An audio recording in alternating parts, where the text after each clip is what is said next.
ത്രിയേക ദൈവ തിരുനാമത്തിന് മഹത്വമുണ്ടാകട്ടെ. സ്നേഹമുള്ളവരെ, ഇന്ന് നമ്മുടെ വ്യക്തിപരമായ ജീവിതത്തിൽ അനുദിനം കടന്നു വരുന്ന സഹനങ്ങളുടെ ഒരു പ്രത്യേകമായ തലത്തെക്കുറിച്ച് നിങ്ങളോടൊന്ന് പങ്കുവയ്ക്കുവാനായിട്ടാണ് ഞാൻ ആഗ്രഹിക്കുന്നത്. ഇന്ന് പ്രാർത്ഥനാ വിഷയങ്ങളുമായി ധ്യാന കേന്ദ്രത്തിലേക്ക് കടന്നു വരുന്ന ഭൂരിഭാഗം ആളുകളും പങ്കുവയ്ക്കുന്നത് തങ്ങളുടെ ജീവിതത്തിൽ നേരിടുന്ന വിവിധങ്ങളായ പ്രശ്നങ്ങളെക്കുറിച്ചും പ്രയാസങ്ങളെക്കുറിച്ചുമാണ്. ഈ അടുത്ത ദിവസം ഒരു കുടുംബ പ്രശ്നം പങ്കുവയ്ക്കാൻ വേണ്ടിയിട്ട് ഒരു പ്രായമായ പിതാവ് എൻ്റെ അടുക്കൽ കടന്നു വന്നു. അദ്ദേഹത്തിൻ്റെ മക്കളിൽ നിന്നും ജീവിത പങ്കാളിയിൽ നിന്നുമൊക്കെ നേരിടുന്ന ഭാരങ്ങളും പ്രയാസങ്ങളുമൊക്കെ അദ്ദേഹം എൻ്റെ അടുത്ത് പങ്കുവച്ചു. അദ്ദേഹം എന്നോട് പറഞ്ഞ ഒരു കാര്യമാണ്, അച്ഛാ, ഞാൻ വളരെ നാളുകളായിട്ട് വളരെ ചെറുപ്പം മുതൽ തന്നെ പ്രാർത്ഥനയിലും പള്ളിയിൽ പോക്ക്, ആരാധന തുടങ്ങിയ കാര്യങ്ങളിലെല്ലാം വളരെ ചിട്ടയായി പ്രവർത്തിക്കുന്ന ഒരു വ്യക്തിയാണ്. പക്ഷെ എന്തുകൊണ്ട് എൻ്റെ ജീവിതത്തിൽ ഇങ്ങനെയൊരു പ്രയാസം കടന്നു വന്നു?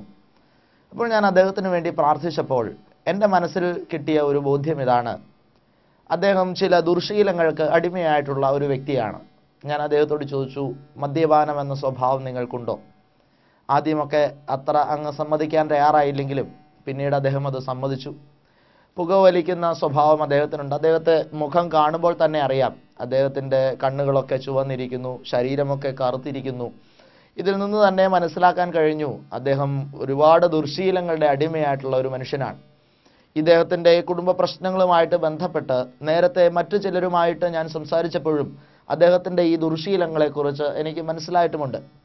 ദൈവത്തിൻ്റെ പരിശുദ്ധാത്മാവ് എൻ്റെ മനസ്സിൽ തന്ന ഒരു ബോധ്യം ഇതാണ്: ഇദ്ദേഹത്തിൻ്റെ കുടുംബത്തിലേക്ക് ദൈവത്തിൻ്റെ അനുഗ്രഹം കടന്നു വരുവാൻ തടസ്സമായിട്ട് നിൽക്കുന്ന ഒരു പ്രധാനപ്പെട്ട മേഖല അദ്ദേഹത്തിൻ്റെ പാപങ്ങളാണ്, അദ്ദേഹത്തിൻ്റെ ജീവിതത്തിലെ കുറവുകളാണ്.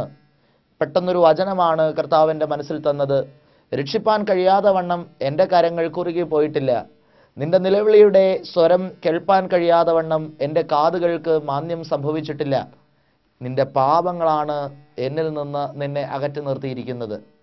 ഈ ഒരു ചിന്തയാണ് എൻ്റെ മനസ്സിലൂടെ കടന്നുപോയത്. ഞാനിപ്പോൾ പങ്കുവച്ച വ്യക്തി അവിടെ നിൽക്കട്ടെ. ഇതുപോലെ തന്നെ മറ്റൊരു വ്യക്തിയെ എനിക്ക് പരിചയമുണ്ട്. അദ്ദേഹം വളരെ ശക്തനായ ഒരു സുവിശേഷ പ്രസംഗകനാണ്. ദൈവവചനം പ്രസംഗിക്കുകയും ഓടി നടന്ന് ശുശ്രൂഷ ചെയ്യുകയും അതോടൊപ്പം തന്നെ ജീവിതത്തിൽ വളരെ വിശുദ്ധി കാത്തുസൂക്ഷിക്കുകയും ചെയ്യുന്ന ഒരു ജീവിക്കുന്ന വിശുദ്ധനായ ഒരു മനുഷ്യനാണ്. പക്ഷേ അദ്ദേഹത്തിൻ്റെ കുടുംബത്തിലേക്ക് കടന്നു ചെല്ലുമ്പോൾ ഒരുപാട് സാമ്പത്തികമായ പ്രശ്നങ്ങൾ, രോഗങ്ങൾ ഒക്കെ അദ്ദേഹത്തെ ബാധിക്കുന്നത്, അദ്ദേഹത്തെ അലട്ടുന്നത് എനിക്ക് കാണാൻ സാധിച്ചിട്ടുണ്ട്. അദ്ദേഹം പക്ഷേ വളരെ പ്രത്യാശയോടെ തന്നെ ഈ പ്രയാസങ്ങളെ, വേദനകളെ കൈകാര്യം ചെയ്യുന്നതും എനിക്ക് മനസ്സിലാക്കാൻ കഴിഞ്ഞിട്ടുണ്ട്. ഞാൻ ഇത് തമ്മിൽ, ഈ രണ്ട് വിഷയങ്ങൾ തമ്മിൽ ഒന്ന് കമ്പയർ ചെയ്ത് നോക്കിയപ്പോൾ എനിക്ക് മനസ്സിലാക്കാൻ കഴിഞ്ഞത്, ഈ പാപത്തിൻ്റെ അവസ്ഥയിൽ കിടക്കുന്ന ആ വ്യക്തിയുടെ ജീവിതത്തിലുള്ള സഹനങ്ങളെക്കാൾ കൂടുതലായിട്ടുള്ള വേദനകളും പ്രയാസങ്ങളും സഹനങ്ങളും ഈ സുവിശേഷപരമായ പ്രവർത്തനങ്ങളിൽ വ്യാപൃതനായിരിക്കുന്ന ഈ മനുഷ്യൻ്റെ ജീവിതത്തിലുമുണ്ട്. പക്ഷേ എന്തുകൊണ്ടാണ് ഈ രണ്ട് വ്യക്തികളുടെയും ജീവിതത്തിൽ ഇതുപോലെ സഹനത്തിൻ്റെ തലം കടന്നു വരുന്നത്? മനുഷ്യൻ്റെ ഉള്ളിൽ പൊതുവായിട്ടുള്ള ഒരു ധാരണയുണ്ട്. പ്രാർത്ഥനയിലേക്കും ആത്മീയതയിലേക്കും ദൈവാനുഭവത്തിലേക്കുമൊക്കെ മനുഷ്യൻ കടന്നു വരുന്നതിൻ്റെ പിന്നിലുള്ള ഒരു പ്രധാനപ്പെട്ട ലക്ഷ്യമെന്ന് പറയുന്നത് ജീവിതത്തിൽ സ്വസ്ഥതയുണ്ടാവുക എന്നുള്ളതാണ്, കുടുംബത്തിലെ പ്രശ്നങ്ങൾ മാറുക എന്നുള്ളതാണ്. ധ്യാനത്തിന് തന്നെ ഒരാഴ്ച താമസിക്കാനൊക്കെ മറ്റെല്ലാ പ്രയാസങ്ങളും ജോലികളും ഒക്കെ മാറ്റിവെച്ച് കടന്നു വരുന്ന മനുഷ്യൻ്റെ മുന്നിലുള്ള ആ ഒരു ലക്ഷ്യമെന്ന് പറയുന്നത് തന്നെയാണ്, എൻ്റെ പ്രശ്നങ്ങളിൽ നിന്ന് ഒരു സ്വാതന്ത്ര്യം നേടിക്കൊണ്ട് എനിക്ക് മുന്നോട്ടുള്ള ജീവിതത്തിൽ ഒരു സന്തോഷം, സമാധാനമുള്ള ഒരു ജീവിതം എന്നുള്ളതാണ്. പക്ഷേ പലരും ധ്യാനം കൂടിക്കഴിഞ്ഞ് മടങ്ങിപ്പോകുമ്പോഴും അവരുടെ ജീവിതത്തിൽ സഹനത്തിൻ്റെ തലങ്ങൾ നിലനിൽക്കുന്നതായും ചിലരുടെയെങ്കിലും ജീവിതത്തിൽ അത് കൂടി വരുന്നതായിട്ടും കാണാനായിട്ട് സാധിക്കുന്നുണ്ട്. ഈ ഒരു വിഷയത്തെക്കുറിച്ച് ധ്യാനിച്ചപ്പോൾ ദൈവത്തിൻ്റെ പരിശുദ്ധാത്മാവ് വചനത്തിൽ നിന്ന് തന്ന ഒരു പ്രത്യേക സന്ദേശമാണ് ഇന്ന് പ്രധാനമായിട്ട് നിങ്ങളുടെ മുൻപിൽ പങ്കുവയ്ക്കാൻ ഞാൻ ആഗ്രഹിക്കുന്നത്. എൻ്റെ മുന്നിലിരുന്ന് വചനം കേൾക്കുന്ന നിങ്ങളുടെ ജീവിതത്തിലും തീർച്ചയായിട്ടും വളരെ ശക്തമായ പ്രയാസങ്ങളും വേദനകളും ദുഃഖങ്ങളും ഉണ്ട് എന്നെനിക്കറിയാം. നിങ്ങൾ രോഗത്തിൻ്റെ അടിമത്തത്തിലായിരിക്കും. പല ചോദ്യങ്ങൾ നിങ്ങളുടെ മനസ്സിലുണ്ട് എന്നെനിക്കറിയാം. ദൈവത്തോട് തന്നെ പലവട്ടം നിങ്ങൾ ചോദിച്ചിട്ടുണ്ട്, വലിയ തെറ്റുകളും കുറ്റങ്ങളും ഒന്നും ചെയ്യാഞ്ഞിട്ട് പോലും എന്തുകൊണ്ട് എനിക്ക് ഇങ്ങനെ, എന്തുകൊണ്ട് എൻ്റെ കുടുംബത്തിൽ ഇങ്ങനെ എന്ന ചില ചോദ്യങ്ങൾ ഇപ്പോഴും നിങ്ങളുടെ മനസ്സിൽ നിൽക്കുന്നത് കൊണ്ട് ഇന്ന് നിങ്ങളുടെ ചോദ്യത്തിന് വ്യക്തമായൊരു ഉത്തരം കർത്താവ് തരുന്നു എന്ന് തിരിച്ചറിയുക. ഞാൻ ഇതിന് ഉദാഹരണമായിട്ട് വചനത്തിൽ കൊണ്ടുപോകാൻ ആഗ്രഹിക്കുന്നത് ഇസ്രായേൽ ജനത്തിൻ്റെ ഒരു ജീവിത പശ്ചാത്തലത്തിലേക്കാണ്. ഇസ്രായേൽ ജനം, നമുക്കറിയാം, മിസ്രൈമിലെ അടിമത്വത്തിൽ വസിക്കുന്ന ഇസ്രായേൽ ജനത്തിൻ്റെ ഒരു ജീവിതാവസ്ഥയെക്കുറിച്ച് നമ്മളൊന്ന് കാണേണ്ടതുണ്ട്. പുറപ്പാട് പുസ്തകം ആദ്യ ഭാഗമൊക്കെ വായിക്കുമ്പോൾ മിസ്രൈമിൽ ഈ ജനം എത്രമാത്രം കഷ്ടപ്പെട്ടിരുന്നു എന്നുള്ളത് നമുക്ക് കാണുവാനായിട്ട് സാധിക്കും. മിസ്രൈമിൽ അടിമവേല ചെയ്യുന്ന ഇസ്രായേൽ ജനത്തെയാണ് നമുക്ക് കാണാൻ സാധിക്കുക. രാജാവിൻ്റെ നിർദ്ദേശപ്രകാരം വളരെ കഷ്ടപ്പെട്ട് വളരെ സഹനങ്ങളുടെ നടുവിലൂടെ അടിമത്വത്തിൽ ജോലി ചെയ്ത് ജീവിക്കുന്ന ഒരു വലിയ സമൂഹം. ഈ സമൂഹത്തിലേക്ക് നോക്കുമ്പോൾ അവിടെ ജീവിത വിശുദ്ധി എന്ന് പറയുന്നത് ഇവർക്ക് ഇല്ല എന്ന് തന്നെ നമുക്ക് കാണുവാനായിട്ട് സാധിക്കും. പ്രാർത്ഥനയുടെ ഒരു അന്തരീക്ഷമില്ല, ദൈവം അവരോട് കൂടെ ഇല്ല എന്നുള്ള ഒരവസ്ഥ തന്നെ സത്യത്തിൽ കാണുവാനായിട്ട് സാധിക്കും. കാരണം ദൈവത്തിൽ നിന്നും അവരേറെ അകന്നിരിക്കുന്നു. അവർ പാപത്തിലാണ്, അവർ അടിമത്തത്തിലാണ്. അവരുടെ പൂർവികർ ചെയ്തുകൊണ്ടിരുന്ന ഒരു ആരാധനാ ജീവിതമൊന്നും അവർക്കുണ്ടായിരുന്നില്ല. അവരിങ്ങനെ രാജാവിൻ്റെ നിർദ്ദേശപ്രകാരം അടിമവേല ചെയ്തത്, വ്യഭിചാരം ചെയ്തും മോഷ്ടിച്ചും എല്ലാ തരത്തിലുമുള്ള തിന്മ പ്രവർത്തികൾ തങ്ങളുടെ ജീവിതത്തിൽ സ്വീകരിച്ചുകൊണ്ട് മുന്നോട്ട് പോകുന്ന ഒരു ജനസമൂഹത്തെയാണ് മിസ്രൈമിലെ അടിമത്വത്തിൽ കിടക്കുന്ന ഇസ്രായേൽ ജനത്തിൽ നമുക്ക് കാണുവാനായിട്ട് സാധിക്കുന്നത്. ഇവരുടെ ജീവിതത്തിലും സഹനങ്ങളുണ്ട് എന്ന് നമുക്ക് കാണാൻ സാധിക്കും. ഒരുപാട് കഷ്ടപ്പെടുന്നു. ഇവരുടെ കഷ്ടപ്പാടിൻ്റെ കാരണം എന്താണ്? മിസ്രൈമിൽ അടിമത്വത്തിൽ കിടക്കുന്ന ജനത്തിൻ്റെ കഷ്ടപ്പാടിൻ്റെ കാരണം എന്ന് പറയുന്നത് തീർച്ചയായിട്ടും അവരുടെ വിശുദ്ധിയില്ലായ്മയാണ്, അവരുടെ പാപം തന്നെയാണെന്നുള്ള കാര്യത്തിൽ യാതൊരു തർക്കവുമില്ല. ദൈവത്തിൽ നിന്ന് അകന്നുള്ളവരുടെ ജീവിതം, ആരാധനയിൽ നിന്ന് അന്യമായുള്ളവരുടെ ജീവിതചര്യകൾ തന്നെയാണ് അവരുടെ ജീവിതത്തിലെ പാപത്തിൻ്റെ അല്ലെങ്കിൽ സഹനത്തിൻ്റെ അടിസ്ഥാനപരമായ കാരണം. നമ്മുടെ ജീവിതത്തിൽ കടന്നു വരുന്ന സഹനത്തിൻ്റെ പിന്നിലും നമ്മുടെ വിശുദ്ധിയില്ലായ്മ ഒരു പ്രധാനപ്പെട്ട കാരണമായി വരുന്നുണ്ട് എന്ന് നമ്മൾ കണ്ടെത്തേണ്ടതുണ്ട്.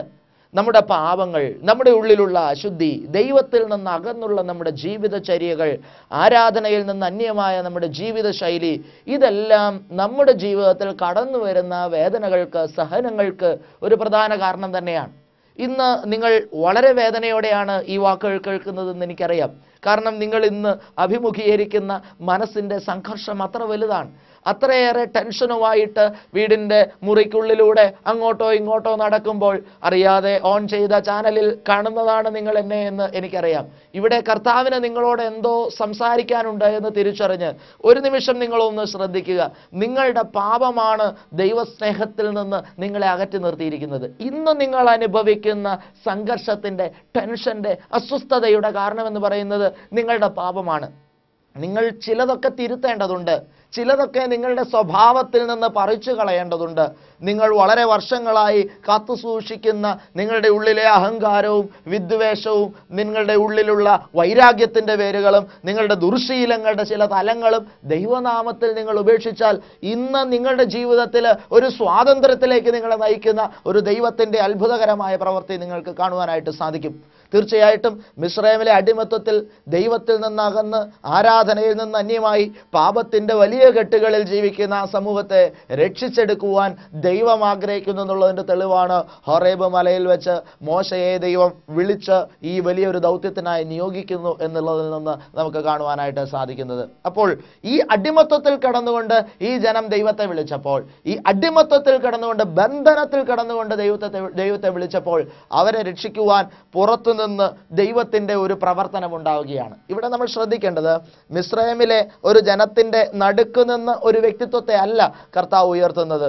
ക്രിസ്തു അവിടെ ആ മിസ്രൈമിൻ്റെ നടുവിൽ വളർന്നു വന്ന ഇസ്രായേലിനായ മോശയെ വളരെ തന്ത്രപൂർവ്വം ആ ഒരു സമൂഹത്തിൽ നിന്ന് പുറത്തു കൊണ്ടുവരുന്നതായിട്ട് നമുക്ക് കാണുവാനായിട്ട് സാധിക്കുന്നുണ്ട്. ഒരു മിസ്രൈമിനെ മോശ അടിച്ച് അത്തരത്തിൽ മോശ അവിടെ നിന്ന് ഒളിച്ചോടി പോകുന്നതാണെങ്കിൽ പോലും ഇതിൻ്റെ പിന്നിലും ദൈവത്തിൻ്റെ ഒരു പദ്ധതി ദർശിക്കാൻ നമുക്ക് കഴിയുന്നുണ്ട്. കാരണം ഈ ഇസ്രായേൽ ജനത്തിൻ്റെ അടിമത്തത്തിൽ കിടക്കുന്ന, പാപത്തിൽ കിടക്കുന്ന ഇസ്രായേൽ ജനത്തിൻ്റെ നടുവിലായിരുന്നു മോശ ജീവിച്ചിരുന്നതെങ്കിൽ അവിടെ മോശയെ പ്രത്യേകം വേർതിരിക്കാൻ ദൈവത്തിന് കഴിയുമായിരുന്നില്ല. കാരണം മറ്റൊന്നുമല്ല, വലിയൊരു ബന്ധിക്കപ്പെട്ട സമൂഹത്തിൻ്റെ നടുവിൽ ജീവിക്കുന്ന ആ ഒരു വ്യക്തിയിലേക്ക് ദൈവത്തിൻ്റെ തേജസ്സിന് കടന്നു വരാൻ കഴിയുകയില്ല. അവിടെ മുഴുവൻ പാപമംഗലമാണ്. ഈ ജനത്തിൻ്റെ ഹൃദയം മുഴുവൻ അശുദ്ധമാണ്. അതുകൊണ്ട് ആ ഒരു വ്യക്തിത്വത്തിലേക്ക് ദൈവത്തിന് കടന്നു വരാൻ കഴിയുകയില്ല എന്നുള്ളത് കൊണ്ട് തന്നെ ദൈവം ഈ ഒരു ബന്ധിക്കപ്പെട്ട സമൂഹത്തിൻ്റെ നടുവിൽ നിന്ന് മോശയെ വേർതിരിച്ച് ഹോറേബ് മലയിൽ കൊണ്ടുവന്ന് നിർത്തിയിട്ട് അവിടെ നിന്ന് മോശയെ വിളിച്ച് നിയോഗിച്ച് തിരിച്ച് മിസ്രൈമിലേക്ക് അയക്കുന്ന ഒരു അത്ഭുതകരമായ കാഴ്ചയാണ് നമുക്ക് കാണാൻ സാധിക്കുന്നത്. ഇവിടെ ദൈവം എവിടെ നിൽക്കുന്നു എന്ന് നമ്മൾ ശ്രദ്ധിക്കേണ്ടതുണ്ട്. ദൈവം ഈ ഒരു കൂട്ടായ്മയ്ക്ക് പുറത്താണ് നിൽക്കുന്നത്. കൂട്ടായ്മയ്ക്ക് പുറത്ത്, ഈ മിസ്രൈം ദേശത്തിന് പുറത്തു നിന്ന് ഈ അകത്ത് ബന്ധിക്കപ്പെട്ട് ആ ജനത്തിന് വേണ്ടി പ്രവർത്തിക്കുന്ന ഒരു ദൈവ സ്വഭാവമാണ് നമുക്കവിടെ കാണുവാനായിട്ട് സാധിക്കുന്നത്. എന്തുതന്നെയുമാകട്ടെ, ഈ ബന്ധനത്തിൻ്റെ നടുവിൽ കിടക്കുന്ന ജനത്തിൻ്റെ നടുവിലേക്ക് ദൈവത്താൽ പ്രത്യേകം നിയോഗിക്കപ്പെട്ട മോശ കടന്നു വരികയും 10 ബാധകൾ ഫറവോന്റെ സന്നദ്ധിയിൽ അയച്ച് അങ്ങനെ അവസാനം ആ ജനത്തെ അവിടെ നിന്ന് മോചിപ്പിക്കുകയും ചെയ്യുന്ന ഒരു വലിയ രംഗമാണ് നമുക്കവിടെ കാണുവാനായിട്ട് സാധിക്കുന്നത്. ഇത് ഒന്നാമത്തെ സഹനത്തിൽ നിന്നുള്ള മോചനമാണ്. അല്ലെങ്കിൽ പാപം മൂലം ഒരു വ്യക്തി ജീവിതത്തിൽ നേരിടുന്ന അടിമത്വത്തിൽ നിന്ന് ആ വ്യക്തിക്ക് ദൈവം നൽകുന്ന മോചനത്തിൻ്റെ ഒരു തലമാണ് ഇവിടെ നമുക്ക് കാണുവാനായിട്ട് സാധിക്കുന്നത്. മിസ്രൈമിൽ നിന്ന് പുറത്തേക്ക് കടന്നു വരുന്ന ഇസ്രായേൽ ജനത്തിൻ്റെ മുഖം ആ പുറത്തു നിന്ന് മിസ്രൈമിൻ്റെ പടിവാതിലിൽ നിന്നുകൊണ്ട് ഒന്ന് വീക്ഷിക്കുന്നത് നല്ലതാണെന്ന് എനിക്ക് തോന്നാറുണ്ട്. വെറുതെ മനസ്സുകൊണ്ട് ആ രംഗമൊന്ന് കണ്ടാൽ തന്നെ മതിയാകും. നിങ്ങൾക്ക് കാണാൻ കഴിയും, തുള്ളിച്ചാടുന്ന ഒരു ജനത്തെയാണ് കാണാൻ കഴിയുക. ആ അടിമത്വത്തിൻ്റെ കോട്ടയ്ക്കുള്ളിൽ നിന്ന് പുറത്തേക്ക് വരുമ്പോൾ കിട്ടിയ സ്വാതന്ത്ര്യത്തിൽ നിന്ന് ആർപ്പിടുന്ന, തുള്ളിച്ചാടുന്ന, ദൈവത്തിനൊരായിരം സ്തുതി അർപ്പിക്കുന്ന ഒരു സമൂഹത്തെ നമുക്കവിടെ കാണാനായിട്ട് കഴിയുന്നുണ്ട്. കാരണം അവർ നേടിയിടുന്നത് ഒരു വലിയ സ്വാതന്ത്ര്യമാണ്, വലിയ സൗഖ്യമാണ്. ഈ ഒരു തലത്തെ ഞാൻ വ്യാഖ്യാനിക്കുന്നത് ഇങ്ങനെയാണ്: ഏതാണ്ട് ആദ്യത്തെ ധ്യാനം കൂടിയ അനുഭവം എന്ന് വേണമെങ്കിൽ പറയാം. ആദ്യമായി ധ്യാനം കൂടിയ അനുഭവമാണത്. കാരണം ഇത്രയും കാലം പാപത്തിൽ കിടന്ന എന്നെ ദൈവം മോശ എന്നൊരു വ്യക്തിയെ അയച്ച് സ്വാതന്ത്ര്യം നൽകി ഇതാ പുറത്തേക്ക് സർവ്വസ്വാതന്ത്ര്യത്തോടെ എന്നെ പുറത്തേക്ക് വിട്ടിരിക്കുന്നു. ആദ്യത്തെ ധ്യാനം കൂടുന്ന അനുഭവം എന്ന് പറയുന്നത് ഇതാ. അങ്ങനെ ആദ്യ ധ്യാനം കൂടി പുറത്തിറങ്ങുന്ന ഒരു മനുഷ്യൻ്റെ ഉള്ളിൽ കടന്നു വരുന്ന ഒരു ചിന്ത, ഇനി മുന്നോട്ട് എനിക്ക് സ്വാതന്ത്ര്യമാണ്, ഇനി മുന്നോട്ട് എനിക്ക് സൗഖ്യമാണ്, ഇനി മുന്നോട്ട് എനിക്ക് സ്വസ്ഥതയുള്ളൊരു ജീവിതമാണ് എന്ന പ്രതീക്ഷയാണ് ഈ മിസ്രൈമിലെ പടിവാതിലിൽ നിന്ന് തുള്ളിച്ചാടുന്ന ആ ജനത്തിൻ്റെ മനസ്സിലുള്ളത് എന്നത് നാം മറന്നു പോകരുത്. ഇന്ന് എന്നെ ശ്രവിക്കുന്ന നിങ്ങളിൽ പലരും ഇതുപോലെ തുള്ളിച്ചാടിയവരാണെന്ന് എനിക്കറിയാം. ജീവിതത്തിൽ ഒരുപാട് പാപത്തിൽ ജീവിച്ചിട്ട് അതിലൂടെയുള്ള സഹനങ്ങൾ ജീവിതത്തെ കാർന്നു തിന്നിട്ട് ആരുടെയൊക്കെയോ പ്രേരണ വഴി, മോശയെ പോലുള്ള ചില വ്യക്തിത്വങ്ങളുടെ ആകർഷണം വഴിയായി ദൈവസന്നദ്ധിയിലേക്ക് നിങ്ങൾ കടന്നു വരികയും എവിടെയോ വെച്ച് നടന്ന ചില പ്രാർത്ഥനകളിൽ നിങ്ങൾക്ക് ലഭിച്ച സ്വാതന്ത്ര്യത്തിൽ ആ മിസ്രൈമിലെ പടിവാതിലിൽ നിന്ന് തുള്ളിച്ചാടുന്ന അവസ്ഥയിലാണ് ഇന്ന് നിങ്ങൾ ഇരിക്കുന്നത്, എനിക്കറിയാം. പക്ഷെ ഇപ്പോൾ നിങ്ങളുടെ മനസ്സിലുള്ള ഒരു ചിന്തയുണ്ട്, ഇനി നാളെ മുതൽ എനിക്ക് സ്വസ്ഥതയുടെ ഒരു ശുശ്രൂഷയാണ് എന്ന്, നാളെ മുതൽ എനിക്ക് ശാന്തതയുടെ ഒരാത്മീയതയാണെന്ന് കരുതുന്നുണ്ടെങ്കിൽ തെറ്റിപ്പോയി കേട്ടോ. പിന്നീട് ഈ മിസ്രൈമിലെ പടിവാതിൽ നിന്ന് തുള്ളിച്ചാടുന്നവൻ അറിയുന്നില്ലല്ലോ അവൻ്റെ മുന്നിൽ നീണ്ടു കിടക്കുന്നത് 40 വർഷത്തെ മരുഭൂവാസമാണ് എന്ന്. ഇതാണ് നമ്മൾ തിരിച്ചറിയേണ്ടത്.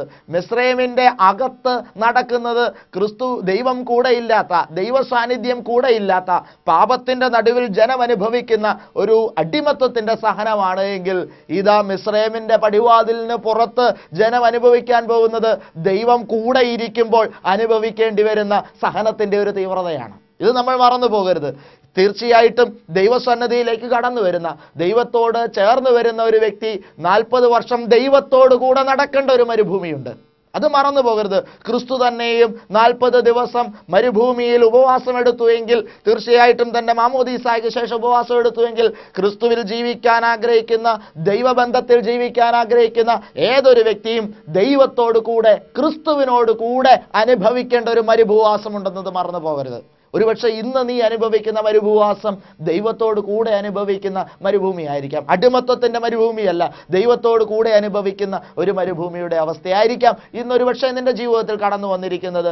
മുന്നോട്ട് യാത്ര ചെയ്യുകയാണ് ഇസ്രായേൽ ജനം. തുള്ളിച്ചാടി യാത്ര ചെയ്യുന്ന ജനത്തിന് കാണേണ്ടി വരുന്നത് പിന്നിൽ നിന്ന് കടന്നു വരുന്ന ഫറവോന്റെ സൈന്യമാണ്. അവിടെ ചെങ്കടൽ കടത്തി അത്ഭുതകരമായി ജനത്തെ ദൈവം രക്ഷിക്കുമ്പോൾ അവിടെയും ആ ചെങ്കടലിന് അപ്പുറം നിന്ന് തുള്ളിച്ചാടുന്ന മറ്റൊരു സമൂഹത്തെ നമുക്ക് കാണാൻ സാധിക്കും. അവിടെയും അവർ കരുതുന്നു ഫറവോനും സൈന്യവും തീർന്നു, ഇനി എൻ്റെ ജീവിതത്തിൽ സർവ്വസ്വാതന്ത്ര്യമാണെന്ന് കരുതുന്നെങ്കിൽ മരുഭൂമിയുടെ മുന്നോട്ടുള്ള പ്രയാണങ്ങളിൽ അവർക്ക് ഓരോ നിമിഷവും സഹനത്തിൻ്റെ തീവ്രത സ്വീകരിക്കേണ്ടി വരുന്ന തലങ്ങളാണെന്ന് മറന്നു പോകരുത്. ഇന്ന് നീ നേരിടുന്നത് എൻ്റെ സഹോദര സഹോദരി ഈ മരുഭൂ സഹനമായിരിക്കാം. ദൈവത്തോട് കൂടെയുള്ള സഹനത്തിൻ്റെ തലമായിരിക്കാം. പക്ഷേ ഇത് ഇസ്രായേൽ ജനത്തിന് ഉൾക്കൊള്ളാനായിട്ട് കഴിഞ്ഞില്ല എന്നുള്ളതാണ് സത്യം. ഈ മരുഭൂമിയിലെ സഹനയാത്രയിൽ രണ്ട് തരത്തിൽ ഇതിനെ സ്വീകരിക്കുന്ന രണ്ട് വ്യക്തിത്വങ്ങളുണ്ട്.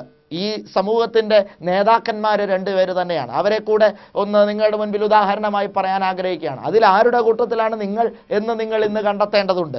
രണ്ട് വ്യക്തിത്വങ്ങൾ ഈ ദൈവത്തോടു കൂടെയുള്ള സഹനയാത്രയെ സ്വീകരിക്കുന്നുണ്ട്. ഒന്ന് മോശയാണ്, രണ്ട് അഹറോനാണ്. ഈ രണ്ട് വ്യക്തിത്വങ്ങളെ നമ്മൾ ശരിക്കും പഠിക്കേണ്ടതാണ്. കാരണം ഒന്നുകിൽ എന്നിൽ ആ മോശയുണ്ട്, അല്ലെങ്കിൽ എന്നിൽ ആ അഹറോനുണ്ട്. എന്നിൽ ആരാണുള്ളത് എന്നാണ് നമ്മൾ ഇന്ന് കണ്ടെത്തേണ്ടത്.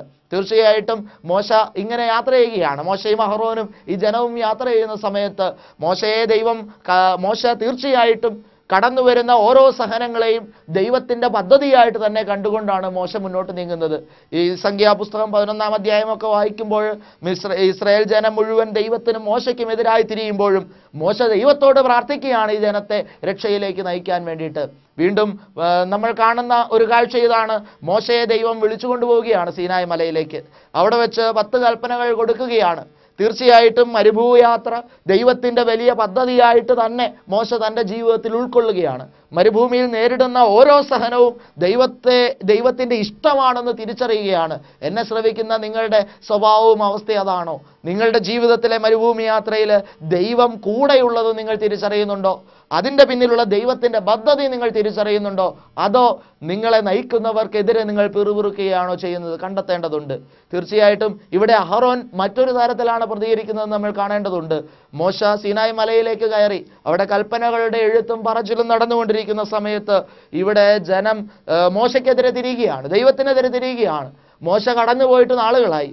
മോശയുടെ തൊട്ടു പിന്നിൽ ജനത്തെ നയിക്കാൻ നിൽക്കുന്നത് അഹറോൻ എന്ന പുരോഹിതനാണ്. ആ അഹറോൻ എന്ന പുരോഹിതനോട് ജനം കയർക്കുകയാണ്. മോശ എവിടെ? ഞങ്ങളെ ഇത്രയും കാലം ഈ മരുഭൂമിയുടെ നടുവിലേക്ക് കൊണ്ടുവന്നവനെവിടെ? അങ്ങനെ ചോദിച്ചുകൊണ്ട് ഇതാ ഞങ്ങളെ എല്ലാവരും ഉപേക്ഷിച്ചു. മോശ ഉപേക്ഷിച്ചു, ദൈവം ഉപേക്ഷിച്ചു. അതുകൊണ്ട് ഞങ്ങൾക്ക് ആരാധിക്കാൻ ഒരു ദൈവത്തെ തരണമെന്ന് പറഞ്ഞുകൊണ്ട് ആ ദൈവത്തിൻ്റെ പുരോഹിതനായ അഹറോൻ്റെ അടുക്കൽ കയർക്കുന്ന ഒരു വലിയ സമൂഹത്തെയാണ് നമുക്ക് കാണുവാൻ സാധിക്കുന്നത്. അവിടെ അഹറോൻ നേരിടുന്ന ഒരു വലിയ പ്രതിസന്ധിയുണ്ട്. ഈ ജനത്തിന് ആരാധിക്കാൻ ഒരു ദൈവത്തെ കൊടുക്കണം. എവിടെ നിന്നൊരു ദൈവത്തെ ഉണ്ടാക്കി കൊടുക്കും? അഹറോൻ ഒരുപാട് ആലോചിക്കുന്നുണ്ട്. അഹറോന് അവിടെ എടുക്കുന്ന ഒരു തീരുമാനമാണ്. കണ്ടോ, ദൈവത്തോടൊപ്പം മരുഭൂമി വഴി നയിക്കപ്പെടുന്ന അഹറോന് ദൈവത്തിൻ്റെ പദ്ധതിയെ തിരിച്ചറിയാൻ കഴിയുന്നില്ല. അഹറോൻ എന്ത് ചെയ്യുന്നു? ജനത്തിൻ്റെ മുഴുവൻ സ്വർണം ശേഖരിച്ചിട്ട് സ്വർണം കൊണ്ട് ഒരു കാളക്കുട്ടിയെ ഉണ്ടാക്കുന്നതായിട്ടാണ് നമുക്ക് കാണാൻ സാധിക്കുക. സ്വർണം കൊണ്ടൊരു കാളക്കുട്ടിയെ ഉണ്ടാക്കിയിട്ട് ആ കാളയ്ക്ക് ധൂപം വയ്ക്കുന്ന അഹറോനെയാണ് നമുക്ക് കാണാൻ കഴിയുന്നത്. കാണണം, ദൈവത്തിൻ്റെ പുരോഹിതനാണെന്ന് ഓർക്കണം. ഈ ദൈവത്തിൻ്റെ പുരോഹിതൻ മരുഭൂമിയിലെ ദൈവത്തിൻ്റെ പദ്ധതിയെ തിരിച്ചറിയാതെ അവിടെ കാളയ്ക്ക് ധൂപം വയ്ക്കുന്നതാണ് നമുക്ക് കാണുവാൻ സാധിക്കുന്നത്. മോശയുടെ സ്വഭാവം എവിടെ? അഹറോന്റെ സ്വഭാവം എവിടെ? ഇന്ന് എന്നെ ശ്രവിക്കുന്ന നിങ്ങളുടെ അവസ്ഥ ഇതല്ലേ? കണ്ടെത്തേണ്ടതുണ്ട്. ജീവിതത്തിലെ വേദനകളിൽ തകർന്നും തളർന്നും ഇരിക്കുമ്പോൾ തീർച്ചയായിട്ടും ദൈവത്തിൻ്റെ പദ്ധതി അതിൽ ദർശിക്കാതെ മറിച്ച് മറ്റു ചില അനുഭവങ്ങളിലേക്ക്, ദൈവസ്നേഹത്തിൽ നിന്ന് അകന്ന ജീവിത ശൈലിയിലേക്ക് പോവുകയും ദൈവത്തെ പഴിക്കുകയും പുതിയ ദൈവങ്ങളെ തേടുകയും ചെയ്യുന്ന സ്വഭാവമല്ലേ നിനക്കുള്ളത്? കണ്ടെത്തേണ്ടതുണ്ട്. സഹോദര സഹോദരി, സഹനങ്ങളിൽ പുതിയ ദൈവത്തെ തേടാനല്ല, മറിച്ച് സഹനങ്ങളിൽ കൂടെയുള്ള ദൈവത്തെ തിരിച്ചറിയാനാണ് നിന്റെ വിളി. സഹനങ്ങളിൽ പുതിയ ദൈവത്തെ തേടുന്നവരാണ് എല്ലാവരും. പുതിയ പുതിയ പ്രാർത്ഥനാ കൂട്ടായ്മകൾ, പുതിയ വ്യക്തി കേന്ദ്രീകൃതമായ ആരാധനാലയങ്ങളൊക്കെ വളർന്നു വരുമ്പോൾ ഒന്നിൽ നിന്ന് മറ്റൊന്നിലേക്കുള്ള എടുത്തുചാട്ടമാണ് ഇന്ന് ക്രിസ്ത്യാനി നടത്തിക്കൊണ്ടിരിക്കുന്നത്. ഒരു കൂട്ടായ്മയിൽ ചെല്ലുന്നു, അവിടെ വേണ്ടത് കിട്ടിയില്ല. അടുത്ത കൂട്ടായ്മയിൽ ചെല്ലുന്നു, അവിടെ വേണ്ടത് കിട്ടിയില്ല. ചില വ്യക്തികൾ ദൈവങ്ങളായി ആരാധിക്കപ്പെടുന്ന കാലഘട്ടത്തിൽ ആ വ്യക്തികളിലേക്കൊക്കെ ഓടിച്ചെല്ലുന്നു. പുതിയ ദൈവങ്ങളെ കണ്ടെത്തുന്ന ക്രിസ്ത്യാനി, നീ കണ്ടെത്തൂ നിന്നോട് കൂടെ ഒരു ദൈവമുണ്ട് എന്ന്. നിന്നെ നീ ആയിരിക്കുന്ന മരുഭൂമിയിലൂടെ നയിക്കുന്ന ഒരു ദൈവ സാന്നിധ്യത്തെ തിരിച്ചറിയാൻ നിനക്ക് കഴിയണം. അതിനുള്ള വിളിയാണ് ദൈവത്തിൻ്റെ പരിശുദ്ധാത്മാവ് നിനക്ക് തരിക. ഇവിടെ അഹറോൻ അത് തിരിച്ചറിയാൻ കഴിഞ്ഞില്ല, മോശയ്ക്ക് അത് തിരിച്ചറിയാൻ കഴിഞ്ഞു. അതുകൊണ്ട് തന്നെ മോശ ഇന്ന് സീനായ് മലയിൽ അതേ ദൈവത്തോടുകൂടെ അതേ ദൈവത്തിൻ്റെ വാക്കുകൾ കേട്ടുകൊണ്ടും ധ്യാനിച്ചും തിരിച്ചറിഞ്ഞും ഇരിക്കുകയാണ്. അഹറോനോ അതേ ദൈവത്തെ തിരിച്ചറിയാതെ ഇതാ ജനത്തിൻ്റെ ഇഷ്ടപ്രകാരം പുതിയ ദൈവത്തെ ജനത്തിനുണ്ടാക്കി കൊടുക്കുകയും അതിന് ധൂപം വയ്ക്കുകയും ചെയ്യുകയാണ്. പാവം പുരോഹിതന്റെ അവസ്ഥ നമ്മൾ കണ്ടെത്തേണ്ടതുണ്ട്. എന്താണ് മോശയും അഹറോനിലും സംഭവിച്ച വ്യത്യാസം? ആ വ്യത്യാസമാണ് ഞാൻ പ്രധാനമായിട്ട് നിങ്ങളോട് പറയാൻ ആഗ്രഹിക്കുന്നത്. മോശ ദൈവത്തിൽ നിന്ന് നേരിട്ട് കേട്ട് സ്വീകരിച്ചവനാണ്. പക്ഷേ അഹറോൻ അങ്ങനെയല്ല. അഹറോൻ മോശ വഴി ദൈവത്തെക്കുറിച്ച് കേട്ടവനാണ്. ഇതാണ് അവിടെ വന്നിരിക്കുന്ന വലിയൊരു പരാജയം. ദൈവം എന്നും ഡയറക്റ്റായിട്ട് സംസാരിക്കുന്നത് മോശയോടായിരുന്നു, അഹറോനോടല്ലായിരുന്നു. മോശ എന്ത് പറയുന്നോ ദൈവത്തെക്കുറിച്ച് മോശ പറഞ്ഞു കേട്ട വാക്കുകളാണ് അഹറോൻ അറിയുകയുള്ളൂ. ദൈവത്തിൽ നിന്ന് നേരിട്ടൊരു സ്വരം അഹറോൻ കേട്ടില്ല. സത്യത്തിൽ ഈ ജനം പുതിയ ദൈവത്തെ ഉണ്ടാക്കാൻ അഹറോൻ എന്ന പുരോഹിതനോട് ആവശ്യപ്പെടുമ്പോൾ അഹറോന് ചെയ്യാമായിരുന്ന ഒരു കാര്യം ഉണ്ടായിരുന്നു. അഹറോൻ അവിടെ മുട്ടുകുത്തി നിന്ന്, എൻ്റെ ദൈവമേ, നീ എനിക്ക് വെളിപ്പെടുത്തി തരണം, മോശയ്ക്ക് എന്ത് പറ്റി, ഞാൻ എന്ത് ചെയ്യണം എന്ന് ചോദിച്ചിരുന്നെങ്കിൽ അന്ന് അഹറോന് ദൈവം ദർശനത്തിൽ കാണിച്ചു കൊടുത്തേനെ. സീനായ് മലയുടെ മുകളിൽ കൽപ്പനകൾ എഴുതുന്ന ഒരു മോശെ, ആ കൽപ്പനകൾ പങ്കുവെച്ചു കൊടുക്കുന്ന ഒരു ദൈവത്തെ തീർച്ചയായിട്ടും യഹോവയായ ദൈവം ആ പുരോഹിതന് കാണിച്ചു കൊടുക്കുമായിരുന്നു, അഹറോന് കാണിച്ചു കൊടുക്കുമായിരുന്നു. പക്ഷെ അഹറോൻ അതല്ല ചെയ്തത്. ദൈവത്തെ അന്വേഷിക്കാനല്ല, മറിച്ച് ജനത്തിന്റെ ഇഷ്ടത്തിനൊരു ദൈവത്തെ നിർമ്മിക്കാനാണ് ശ്രമിച്ചത്. ഇവിടെയാണ് ഇന്നത്തെ പല വ്യക്തിത്വങ്ങളും പല പുരോഹിതന്മാരുൾപ്പെടെ ശ്രമിക്കുന്ന ഒരു കാര്യം, ജനത്തിനിഷ്ടത്തിനൊത്തുള്ള ഒരു ദൈവത്തെ ഉണ്ടാക്കുകയാണ്. ഇന്നത്തെ കൂട്ടായ്മയുടെ നേതാക്കൾ ശ്രമിക്കുന്നത് ജനത്തിനിഷ്ടപ്പെട്ട ഒരു ദൈവത്തെ അവര് ഫ്രെയിം ചെയ്ത് കൊടുക്കുകയാണ്. സൗഖ്യം തരുന്ന ഒരു ദൈവം, ആരോഗ്യം തരുന്ന ഒരു ദൈവം, എല്ലാം നടത്തി തരുന്ന ദൈവം, ശാപത്തിന് മോഷം കൊടുക്കുന്ന ഒരു ദൈവം, കരകവിഞ്ഞൊഴുകുന്ന അനുഗ്രഹത്തിലേക്ക് നയിക്കുന്ന ദൈവം, ഇങ്ങനെ ഒരു ദൈവത്തിന്റെ പുത്തൻ ഫ്രെയിം വർക്ക് ഉണ്ടാക്കി ജനത്തിന് മുൻപിൽ അവതരിപ്പിച്ച് ആ ദൈവത്തിന് ധൂപം വയ്ക്കുന്ന, അസൽ കാളയെ ധൂപം വെച്ച് ആരാധിക്കുന്ന അഹറോന്യ പുരോഹിതന്മാർ നിലനിൽക്കുന്ന ഒരു സംവിധാനത്തിലാണ് നമ്മൾ ജീവിക്കുന്നത്. ഇവിടെ മോശയെ പോലെ കൂടെ ഇരിക്കുന്ന യഥാർത്ഥ ദൈവത്തെ തിരിച്ചറിയാൻ കഴിയണം, ദൈവത്തിന്റെ പുതിയ പദ്ധതിയെ തിരിച്ചറിയാൻ കഴിയണം. അതിലേക്കാണ് ദൈവത്തിന്റെ പരിശുദ്ധാത്മാവ് നിങ്ങളെ നയിക്കുന്നത്. അതിന് നീ ദൈവത്തിൽ നിന്ന് നേരിട്ട് കേൾക്കുന്നവനായി മാറണം എന്നുള്ളതാണ്. മറ്റുള്ളവർ വഴി ഉള്ളൊരു കേട്ടറിവല്ല നിനക്ക് ദൈവത്തെക്കുറിച്ച് ഉണ്ടാകേണ്ടത്, മറിച്ച് ദൈവത്തിൽ നിന്ന് നീ നേരിട്ട് കേൾക്കണം, ദൈവത്തിൽ നിന്ന് നീ നേരിട്ട് തിരിച്ചറിയണം. ദൈവത്തിന്റെ സ്വരം നിന്റെ കാതുകളിൽ മുഴങ്ങണം. വേറെ ആരുടെയോ കാതിൽ മുഴങ്ങിയ ദൈവത്തിന്റെ സ്വരം അവന്റെ അതരത്തിലൂടെ പുറത്തു വരുന്നത് എൻ്റെ കാതിൽ മുഴങ്ങിയാൽ പോരാ, മറിച്ച് ദൈവത്തിന്റെ സ്വരം നിന്റെ കാതിൽ നേരിട്ട് മുഴങ്ങുന്ന അനുഭവത്തിലേക്ക് കടന്നു വരുമ്പോൾ മാത്രമാണ് ഇന്ന് നീ നേരിടുന്ന സഹനത്തിന്റെ യഥാർത്ഥമായ അർത്ഥം തിരിച്ചറിയാനായിട്ട് കഴിയുള്ളൂ. ദൈവത്തിന്റെ സ്വരം തിരിച്ചറിയാനായിട്ട് നിനക്ക് കഴിയുകയുള്ളൂ. ദൈവത്തിന്റെ പരിശുദ്ധാത്മാവ് ഈ ഒരു ആഴമുള്ള ആത്മീയതയിലേക്കാണ് നിങ്ങളെ നയിക്കാൻ ആഗ്രഹിക്കുന്നത്. കൂടെയുള്ള ഒരു ദൈവമാണ്, ഇന്ന് നിന്നോട് കൂടെയുള്ള ഒരു ദൈവമാണ്. നിന്റെ വേദനയിൽ, മിസ്രൈമിലെ അടിമത്വത്തിൽ പുറത്തുനിന്ന് നിനക്ക് വേണ്ടി പ്രവർത്തിക്കുന്ന ഒരു ദൈവമല്ല, മറിച്ച് മരുഭൂമിയുടെ യാത്രയിൽ കൂടെ ഇരുന്ന് നിന്നെ നയിക്കുന്ന ഒരു ദൈവത്തെ തിരിച്ചറിയാനുള്ള വിളിയാണ് ഇന്നത്തെ വചന സന്ദേശത്തിലൂടെ ദൈവത്തിന്റെ പരിശുദ്ധാത്മാവ് നിങ്ങൾക്ക് നൽകുന്നത്. തുറന്ന മനസ്സോടെ അതിനെ സ്വീകരിക്കൂ, ഉൾക്കൊള്ളൂ, എന്നിട്ട് കേൾക്കാൻ ആഗ്രഹിക്കൂ. ഇന്ന് ഈ വചനം കഴിഞ്ഞാൽ ഉടനെ TV ഓഫ് ചെയ്ത് പോയി കിടക്കാനല്ല കേട്ടോ, മറിച്ച് ഒരു 10 മിനിറ്റെങ്കിലും ഒന്ന് ഇരിക്കാൻ, വെറുതെ ഒന്ന് കാതോർക്കാൻ. ദൈവമേ, വേറെ ആരൊക്കെയോ നിന്റെ സ്വരം കേട്ടു എന്ന് പറഞ്ഞത് ഞാൻ കേട്ടിട്ടുണ്ട്, എന്നാൽ ഇന്ന് എനിക്ക് നിന്റെ സ്വരം കേൾക്കണമെന്ന കൊതിയോടെ അവന്റെ സന്നദ്ധിയിൽ കാതുകൾ കൂർപ്പിച്ചൊരു 10 മിനിറ്റെങ്കിലും ധ്യാനിച്ചിട്ടേ അടുത്ത പരിപാടിക്ക് പോകാവുള്ളൂ കേട്ടോ സഹോദര, സഹോദരി. ദൈവത്തിന്റെ പരിശുദ്ധാത്മാവ് ഇന്ന് അതിനു വേണ്ടി നിന്നെ വിളിക്കുകയാണ്. അങ്ങനെ നീ കാതോർത്താൽ ഇന്ന് നിശ്ചയം നിനക്ക് ദൈവത്തിന്റെ സ്വരം കേൾക്കാൻ കഴിയും. ഒരു 10 മിനിറ്റ് അല്ലേ ഉള്ളൂ, ഒന്നിരുന്നു നോക്കൂ. ഈ വചനം കഴിഞ്ഞിട്ട് കർത്താവ് നിന്നെ സ്പർശിക്കാൻ